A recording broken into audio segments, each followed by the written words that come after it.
ఈరోజు ఈ వీడియోలో వృషభ రాశిలో జన్మించిన వాళ్ళకి సంబంధించి 2026లో వాళ్ళకి చాలా చక్కటి ఫలితాలు రాబోతున్నాయి. మే 11 వరకు కూడా వృషభ రాశి వారికి ఏదైతే క్లిష్ట సమస్యల్లో ఉన్నారో, లేకపోతే పర్సనల్ విషయాలకు సంబంధించి ఇబ్బందులు పడుతున్నారో, ఫైనాన్షియల్ ఇబ్బందులు పడుతున్నారో వాళ్ళందరికీ కూడా మే 11 వరకు చాలా చక్కటి ఫలితాలు రాబోతున్నాయి. తర్వాత కూడా గురువు యొక్క మార్పు వల్ల అందరికీ కాకపోయినా కొన్ని దశలు అంతర్దశలు ఉన్న వాళ్ళందరికీ కూడా ఇంకా చక్కటి ఫలితాలు రాబోతుంది. అయితే ఈ వీడియోలో 2026లో వృషభ రాశిలో జన్మించిన వాళ్ళకి ఏ గ్రహాల వల్ల మే 11 వరకు అద్భుతమైన ఫలితాలు రాబోతున్నాయి, వాటిని ఎలా ఉపయోగించుకోవాలి, అలాగే తర్వాత అంటే మే నుంచి డిసెంబర్ వరకు కూడా వృషభ రాశిలో జన్మించిన అందరికీ ఒకే రకమైన ఫలితాలు వస్తాయా, మిగతా వాళ్ళకి ఎలా వస్తాయి, దేన్ని బట్టి అలా ఫలితాలు మారుతాయి అనే చక్కటి విషయాలతో ఈ వీడియోని మేము ముందుకు తీసుకొస్తాను. స్కిప్ చేయకుండా చూడండి. మీరు అనేక రకాలైన సమస్యలతో బాధపడుతున్నారా?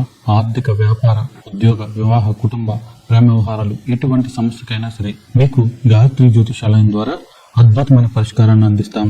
ఎవరైతే అనేక చోట్ల జ్యోతిష్యం చూయించుకుని విసిగిపోయారో, ఎన్నో వేలు లక్షలు అవజేసుకుని ఇక మా కర్మ ఇంతే, మా జీవితం మారదు, జ్యోతిష్యం అంటే బోళ్ళు డబ్బులు అయిపోతే తప్ప ఎటువంటి ఉపయోగం ఉండదు అనుకుని జ్యోతిష్యం మీద విరక్తిలో ఉన్నవాళ్ళు తప్పకుండా ఒక్కసారి మమ్మల్ని సంప్రదించండి. మీ యొక్క పుట్టిన తేదీ సమయాన్ని బట్టి జాతక చక్రం వేసి అందులో మీకు అనుకూల గ్రహాలేంటి, ప్రతికూల గ్రహాలేంటి, దశలు, అంతర్దశలు ఏమి ఊగిస్తున్నాయి, ఏ దోషాలు ఉన్నాయి, కాలసర్పదోషం, శనిదోషం, లగ్నదోషం, కుశదోషం, వీటిరన్నిటిని పూర్తిగా పరిశీలించి వీటన్నిటికీ తగ్గ ఒక అద్భుతమైన మంత్రాన్ని మీకు ఇస్తాం. నాగశాస్త్రం, తాంత్రశాస్త్రం ద్వారా మంత్రం ఇవ్వడం వల్ల అది కేవలం 11 రోజుల నుంచి 21 రోజుల్లోపే మీ జీవితంలో మార్పును తీసుకువస్తుంది. ఇదంతా కేవలం 2000 రూపాయలకు మాత్రమే. దీనికి మీరు చేయాల్సిందల్లా స్క్రీన్ మీద కనిపించే 9160803649 నెంబర్ కి మీ పేరు, పుట్టిన తేదీ, పుట్టిన సమయం, పుట్టిన ఊరు వాట్సాప్ చేయాలి.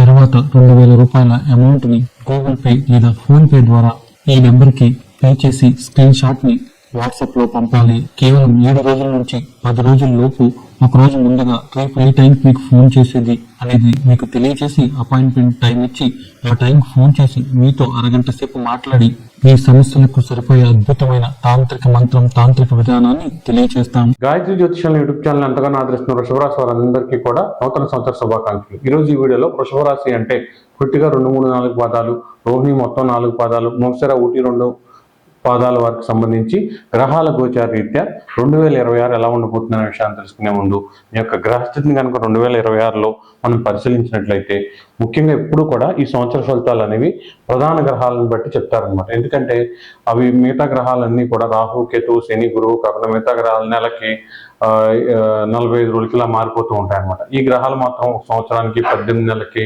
2.5 సంవత్సరాలకి మారుతారు. కాబట్టి ఈ గ్రహాలను ఉద్దేశించి సంవత్సర ఫలితాలు చెప్తారు. ఖచ్చితంగా మిగతా గ్రహాల ఎఫెక్ట్ కూడా మన మీద ఉన్నప్పటికీ కూడా ఎక్కువ శాతం ఎఫెక్ట్ అనేది శని, గురువు, రాహు, కేతువుల మీదే ఉంటుంది. అయితే ఈ సంవత్సరంలో కుజుడు కూడా కీలక పాత్ర మీ యొక్క స్థితులపై వహించబోతున్నాడు. చాలా వరకు కుజుడు యొక్క ఎఫెక్ట్ కూడా మీ జీవితంపై ఎక్కువగా ఉంటుంది. కుజుడు ఎఫెక్ట్ కూడా యాడ్ చేసి మరి 2026 ఫలితాలు మీకు తెలియజేయబోతున్నాం. అయితే ముందుగా మీకు ఏంటంటే అక్టోబర్ 1 వరకు కూడా 10వ స్థానంలో రాహు ఉంటాడు. అక్టోబర్, నవంబర్, డిసెంబర్ ఈ 3 నెలలు కూడా 9లోకి రాహు వస్తాడు. ఇంకా అలాగే కేతువు అక్టోబర్ 1 వరకు 4లో ఉంటాడు, తర్వాత 3లోకి వస్తాడు. ఇక శని లాభంలోనే ఉంటాడు, మధ్యలో జూలైలో వక్రం తిరుగుతాడు, ఒక 3 నెలలు మళ్ళీ లాభంలోనే ఉంటాడు అనమాట. లాభస్థాన సంచారం సంవత్సరం అంతా ఉంటుంది. తప్పకుండా లాభస్థాన సంచారం వలన మంచి ఫలితాలు వచ్చే అవకాశం ఉంటుంది. ఇక గురువు విషయానికి వస్తే గురువు సగం మంచి సగం చెడులా ఉన్నాడు అనమాట. జూన్ 1 వరకు కూడా గురువు అనుకూలంగా ఉన్నాడు, 2వ స్థానంలో ఉంటాడు. అయితే జూన్ 1 తర్వాత మీకు తృతీయంలోకి వస్తాడు, గురుబలం కొంచెం తగ్గుతుంది. అయితే ఇక్కడ ఏంటంటే కర్కాటక రాశిలో ఉచ్చలో ఉండడం వల్ల గురువు తప్పకుండా మంచి ఫలితాలు ఇచ్చే అవకాశం ఉంటుంది. అయితే తృతీయంలో ఉండడం అంత మంచి కాకపోయినా చాలా వరకు వృషభ రాశి వారికి 2, 3 స్థాన ఫలితాలు అనేవి అద్భుతంగా ఉంటాయి అన్నమాట. అయితే మళ్ళీ అక్టోబర్ 30 వరకు ఇక్కడ ఉండి 30 తర్వాత మళ్ళీ ద్వితీయంలోకి వెళ్తాడు. ఆ 2లో ఉన్న గురువు ఫలితాలు చాలా చక్కగా ఉంటాయి అన్నమాట. ఇక ఆఖరిగా ఈ మే 11 వరకు కూడా కుజ అస్తంగతం జరుగుతుంది. అంటే రవి కుజుడితో కలిసి ఒక్కొక్క స్థానంలో 45 రోజులు ఉంటూ మే 11 వరకు వృశ్చిక రాశిలో మొదలుపెట్టి మీన రాశి వరకు వాళ్ళిద్దరూ కలిసే ఉంటారనమాట. ఎప్పుడైనా సరే ఒక వ్యక్తి జీవితంలో కుజుడు పాత్ర చాలా ఎక్కువ ఉంటుందన్నమాట. ఎందుకంటే మనకు చూడండి, ఒక 22 ఏళ్ళు వచ్చిన తర్వాత కొంతమంది బాగా చదువుకుంటారు, కొంతమంది పాడైపోతారు. ముందు తాగడాలు, డ్రగ్స్ అని, అమ్మాయిలు వెనకాల తిరగడం అని, ఏ అలవాట్లు లేకపోయినా ప్రేమలో పడిపోయి ఆ ప్రేమ కోసం జీవితాన్ని పాడు చేసుకుని ఇలా చేస్తూ ఉంటారు అనమాట. మనలో ఉండే ఇలాంటి ఇమోషనల్ అన్నింటికి అందరూ రాహు, కేతు, గురువు, శని అంటారు. కాదు, కుజుడు అనమాట. కుజుడు వల్ల మనం జాతకం చూపించిన కుజు దోషం ఉందని అందరూ చెప్తారు. చాలా వరకు ఒక 100లో 80 మందికైనా కుజు దోషం ఉంటుంది. దాని ఎఫెక్ట్ వల్ల ఏమవుతుంది అంటే వాళ్ళ సంసార జీవితాలు అనేవి రొమాంటిక్గా, హ్యాపీగా ఉండకుండా ఏదో బాధ్యతలాగా పెళ్లి చేసుకున్నాం, వీడికి వండి పెట్టాలి, ఈవిడిని పోషించాలి అన్నట్టుగా వెళ్ళిపోయే సంసార జీవితాలు చాలా ఉంటాయి అన్నమాట. మనశ్శాంతి లేకపోవడం, ప్రశాంతత లేకపోవడం, విరహాలు, ప్రేమకు సంబంధించిన అన్ని విషయాలు, ఏడుపులు, పెడబొబ్బలు ఇవన్నీ కూడా ఎక్కువ కుజుడు వల్ల జరుగుతాయి అన్నమాట. అయితే ఇలాంటి కుజుడు అస్తంగతం చెందడం వలన చాలా వరకు 100లో 90 మందికి వృషభ రాశి వారికి మంచిగా జరగబోతుంది. ఎప్పుడు నాకు కష్టాలే, ఎప్పుడు ఇబ్బందులే, ఆర్థిక సమస్యలు కావచ్చు, వ్యాపార సమస్యలు కావచ్చు, ఉద్యోగ సమస్యలు కావచ్చు, ఇలా బాధపడుతున్న వృషభ రాశి వారందరికీ కూడా ఈ హస్తంగతం వల్ల మే 11 వరకు కూడా చక్కటి ఫలితాలు వస్తాయి. ఇంకో అడ్వాంటేజ్ ఏంటంటే ఇక్కడ గురువు కూడా మీకు అనుకూలంగా ఉన్నాడు, శని కూడా అనుకూలంగా ఉన్నాడు, రాహు కూడా కుంభంలో ఉన్నాడు 10వ స్థానంలో. ప్రధాన గ్రహాలు కేతు తప్ప మిగతా గ్రహాలన్నీ అద్భుతంగా యోగిస్తున్నాయి. ఈ 2026 అనేది చాలా చక్కగా ఉంటుంది. అయితే చాలా మంది వృషభ రాశిలో కోట్ల మంది పుడతారు, అందరికీ అద్భుతంగా ఉంటుందా? నిజంగా అది ఇంపాసిబుల్ కదా. కానీ ఈ మే 11 వరకు కూడా మీకు ఏ దశ నడిచినా, ఎప్పుడు మనం రాశిఫలాలు చెప్పినప్పుడు రాహుమా దశ కానీ, కేతుమా దశ కానీ, శని కానీ, శనిమా దశ కానీ, లేకపోతే కుజమా దశ కానీ, వాళ్ళ అంతర్దశలు కానీ జరిగితే ఈ ఫలితాలు ఏవి మీకు సంబంధం ఉండదు, ఆ దశల ఎఫెక్ట్ ఎక్కువగా ఉంటుందని చెప్తాం అనమాట. అయితే ఈ కుజు యొక్క హస్తంగతం వల్ల ఈ రాహువు, శని, గురువు, శని, కేతువు, కుజుడు యొక్క దశలు, అంతర్దశలు జరిగినప్పటికీ కూడా మే 11 వరకు తప్పకుండా మంచి ఫలితాలు పొందే అవకాశం ఉంటుంది. అయితే ఆ మంచి ఫలితాలు మనం దుప్పటి మూసుకెట్టుకుని పడుకుంటేనో, మనం ఫోటో షూట్లకిను, ముందు తాగితే రోడ్ల మీద తిరుగుతానో వచ్చే అవకాశం ఉంటుంది అనమాట. ఖచ్చితంగా కష్టపడాలి. లక్ అనేది ఉంది కాబట్టి కష్టపడితే తప్పకుండా మేలు జరుగుతుంది. మీకు శ్రద్ధ ఉండాలి. మీరు పేపర్ మీద రాసుకోండి, నేను ఈ ఉద్యోగం ఎలా అయినా సరే కొట్టాలనుకుంటున్నాను, ఈ వ్యాపారం చేయాలనుకుంటున్నాను, లేకపోతే ఈ డ్రీమ్ని ఫుల్ఫిల్ చేయాలనుకుంటున్నాను, నాకు ఈ విషయం ఉంది, ఈ హోప్ ఉంది అని గట్టిగా అది ఒక పేపర్ మీద రాసుకొని మీరు దానికోసం రోజు ఇంకా దాని గురించి ఆలోచించాలి, దానికోసమే బ్రతకాలి.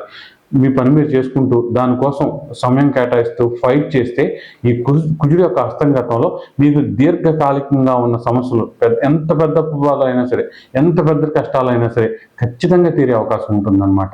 ఇది మే 11 వరకే. తర్వాత కుజుడు హస్తంగతం అయిపోతుంది. అక్కడి నుంచి మీ దశ, అంతర్దశల ఎఫెక్ట్ ప్రారంభమైపోతుంది. ఈ మే నుంచి డిసెంబర్ వరకు కూడా దశ, అంతర్దశలను బట్టే ఫలితాలు ఉంటాయి. ఈ గోచార ఫలితాలు ఒక 30% ఉంటాయి. అది కూడా ఎవరికైనా రాహువు, శని, కుజుడు, కేతు ఉంటే మాత్రం ఈ దశ, అంతర్దశలకు సంబంధించిన ఫలితాలు ఎఫెక్ట్ చూపించే అవకాశం చాలా తక్కువగా ఉంటుంది.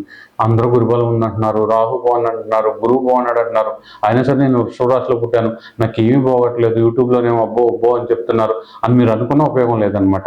అది మామూలుగా చంద్రుడు, బుధుడు, గురువు, శుక్రుడు ఈ దశలు, అంతర్దశలు జరిగే వాళ్ళకి ఖచ్చితంగా ఇక్కడ బాగుండడం, అక్కడ బాగుండడం అనేది తెలుస్తుంది. కానీ ఈ పాపగ్రహాల దశలు జరుగుతున్న వాళ్ళకి మాత్రం ఎట్టి పరిస్థితుల్లోనూ బాగుండడం అనేది మే నుంచి డిసెంబర్ వరకు ఉండదు అనమాట. అయితే మే నుంచి డిసెంబర్ వరకు పక్కన పెడితే ముందు మే వరకు గట్టిగా ప్లాన్ చేసుకోండి. మీరు అనుకున్నది అవుతుంది.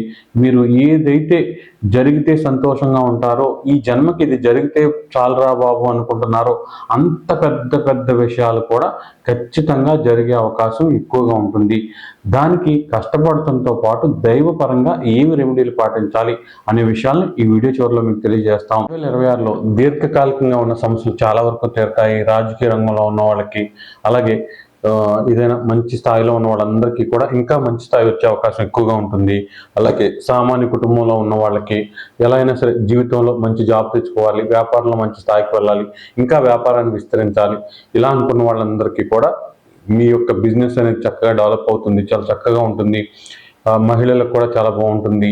ఇష్ట కార్యసిద్ధి జరుగుతుంది. కాంట్రాక్టులకు కూడా రావాల్సిన డబ్బులు రావడం, ఆరోగ్యపరంగా చక్కగా ఉండడం, ఏదైనా అనారోగ్య సమస్యలు ఉంటే వాటికి చిన్న ట్రీట్మెంట్లతోనే మంచి ఫలితాలు రావడం అనేది జరుగుతుంది.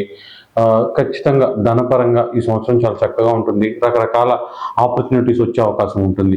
మొత్తం మీద వృషభ రాశిలో జన్మించిన వాళ్ళందరికీ కూడా ఎటువంటి ఇబ్బంది లేకుండా 2026 అనేది గడిచిపోయే అవకాశం ఉండాలంటే మీరు కష్టపడాలి. మీరు ఏమీ చేయకుండా ఇప్పుడు కూడా జ్యోతిష్ శాస్త్రం అని డ్రీమర్స్ అనమాట. అంటే ఏంటంటే నాకు కళ ఉంది, ఆ కళని నేను నెరవేర్చుకోవాలనుకుంటున్నాను, నాకు నచ్చినట్టుగా జీవితాన్ని జీవించాలనుకుంటున్నాను అనుకునే ప్రతి ఒక్కరూ కూడా కష్టపడితే, ఈ గ్రహాల అనుకూలత ఉన్నప్పుడు మనం కష్టపడితే కొంతవరకు వాటిని రీచ్ అయ్యే అవకాశం ఉంటుంది. ఖచ్చితంగా మనం అప్పుడప్పుడు చిన్న చిన్న ఇబ్బందులు వచ్చినప్పటికీ కూడా మనం స్ట్రాంగ్గా ఉండాలన్నమాట. అది జరిగే వరకు నేను నిద్రపోను. మధ్యలో ఎంత ఇబ్బంది అయినా రావచ్చు. ఒక 2 నెలలు కష్టపడిన తర్వాత ఎందుకు ఇదంతా అవసరమా, అనవసరంగా దీనిలో ఉన్నాను నేను, ఇది వదిలేసి మానేస్తే పోద్దాం, ఇలాంటి పరిస్థితులు కూడా రావచ్చు. అసలు ఒక్కొక్క టైంలో మొత్తం ఇంకా అసలు నేను ఇది జీవితంలో గెలవలేనన్న పరిస్థితులు కూడా రావచ్చు.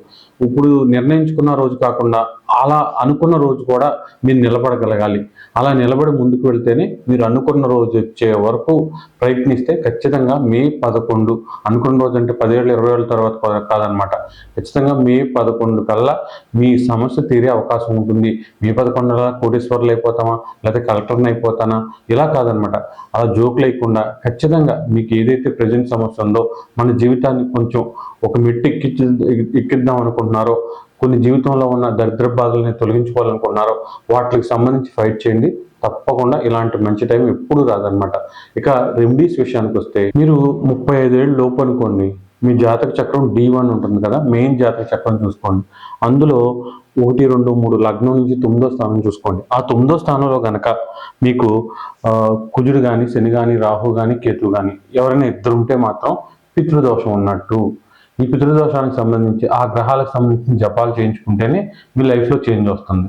అవి చేయించుకున్నంతసేపు మీరు 10 మెట్లు ఎక్కితే మళ్ళీ 12 మెట్లు కిందకు దిగిపోతూ ఉంటారు అనమాట. ఇప్పుడు ఎదగడం దిగడం ఈ పితృదోషం చాలా సీరియస్ అనమాట.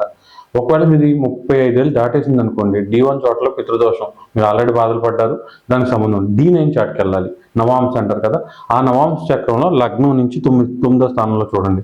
అక్కడ కనుక నేను చెప్పిన శని, కుజి, రాహుకేతువుల్లో ఎవరైనా ఒకడున్నా ఇద్దరున్నా సరే ప్రమాదమే. తర్వాత 35 మిగతా జీవితం అంతా కూడా ఆ పితృదోషం ఉన్నట్టు ఆ గ్రహాలు ఇబ్బంది పెట్టే అవకాశం ఉంటుంది. అప్పుడు ఆ రెమెడీలు చేసుకోవాలి. మాకు 9వ స్థానంలో శని, కుజ, రాహు, కేతువులు లేరు, పాపగ్రహాలు లేవు అనుకున్న వాళ్ళందరూ కూడా ఇంకా పితృదోషం గురించి వదిలేయండి. కాలసర్పదోషం ఉందో లేదో చెక్ చేయండి. అది ఎలా తెలుస్తుందంటే, రాహు కేతు మధ్యలో ఇలా మీకు లగ్నం నుంచి రాహుకేతుల మధ్యలో ఒక 7 గ్రహాలు, రాహుకేతులు కాకుండా 7 గ్రహాలు, ఒక 5 గ్రహాలు ఉన్నాయనుకోండి ఇబ్బంది. 2 గ్రహాలు 3 గ్రహాలు ఉంటే ఇబ్బంది లేదు. 5, 6, 7 ఉంటే మాత్రం కాలసర్పదోషం ఉన్నట్టే. ఖచ్చితంగా వీళ్ళు 6 నెలలకు ఒకసారి రాహుకేతు పూజ చేయించుకోవాలి. ఓకే, 50 ఏళ్ళు దాటిన వాళ్ళు మాత్రం చేయించుకోక్కర్లేదు. 40 ఏళ్ళు 30 ఏళ్ళు ఉన్న వాళ్ళు ప్రతి ఒక్కరు కూడా 6 నెలలకు ఒకసారి మీ ఇంటి దగ్గర శ్రీకాళహస్తిలో ఎక్కడో చోట రాహుకేతు పూజ చేయించుకోవాలి. ఈ చేయించుకున్న తర్వాత, ఇందులో ఉన్న దోషాలు తొలగించుకున్న తర్వాత, లగ్నాధిపతి ఉంటాడు కదా మీ జాతక చక్రంలో, ఆ లగ్నాధిపతికి సంబంధించిన ధ్యాన శ్లోకం, అలాగే దశ నాథుడి ధ్యాన శ్లోకం. దశ చాలా ఇంపార్టెంట్. దశ అనుకూలిస్తేనే మన దిశ తిరుగుతుంది. సామెత కూడా ఉందన్నమాట. కాబట్టి దశానాథుడికి సంబంధించిన ధ్యాన శ్లోకం రోజు 108 సార్లు చదువుతూ ఉంటే మే వరకు కూడా ఒక్కరోజు కూడా మానకుండా చక్కగా చదవండి. 3 నెలల దాకా ఏమొచ్చినా ఏం రాకపోయినా వదిలేయండి. ఎంత బాధలు వచ్చినా, ఎంత కష్టాలు వచ్చినా, ఎన్ని ఇబ్బందులు వచ్చినా ఈ దైవారాధన మానకుండా మీ ప్రయత్నం లోపం లేకుండా ముందుకు వెళ్ళండి. తప్పకుండా వన్ డే లైఫ్లో చేంజ్ వచ్చే అవకాశం ఉంటుంది. ఇంకా బాగా ఇబ్బందులు ఉన్నాయి, చాలా కష్టంగా ఉందన్న వాళ్ళు ఖచ్చితంగా మీకు మనకి ఇబ్బంది వస్తే ఎలా అయితే మనం హాస్పిటల్లో ట్రీట్మెంట్ చేసుకుంటాం, గ్రహాలకు కూడా జపాలు చేస్తేనే ఇవి వర్కౌట్ అయ్యే అవకాశం ఉంటుంది. కాబట్టి లగ్నాధిపతికి అలాగే రాశ్యాధిపతికి జపాలు చేయించుకుని అప్పుడు మంత్రాలు చదవడం వల్ల తప్పకుండా మేలు జరిగే అవకాశం ఉంటుంది అనమాట. ఇక నాకు జాతకం లేదండి అనుకున్న వాళ్ళందరూ కూడా, మీరు వృషభ రాశి అయితే రాశ్యాధిపతి అయిన శుక్రుడు, 9వ స్థానాధిపతి అయిన శని, శుక్ర శనులకు సంబంధించిన మంత్రాలు, ధ్యాన శ్లోకాలు ఉంటాయి కదా పంచాంగంలో, ఆ రెండింటిని కూడా రోజుకు 108 సార్లు చదువుతూ ఉండాలి.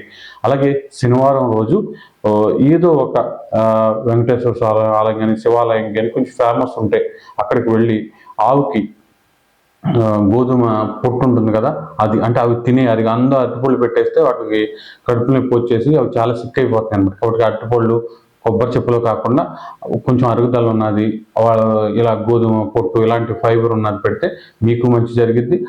మనం పెట్టడం వల్ల ఆవులు ఇబ్బంది పడితే అది మనకు చెడు అనమాట. అంతేగాని అరటిపళ్ళు అలాంటివి పెట్టకుండా అక్కడ వాళ్ళని అడిగి గోశాలను కాంటాక్ట్ చేసి తౌడు ఇలాంటివి పెట్టడం ఇవ్వండి. ఖచ్చితంగా మేలు జరుగుతుంది.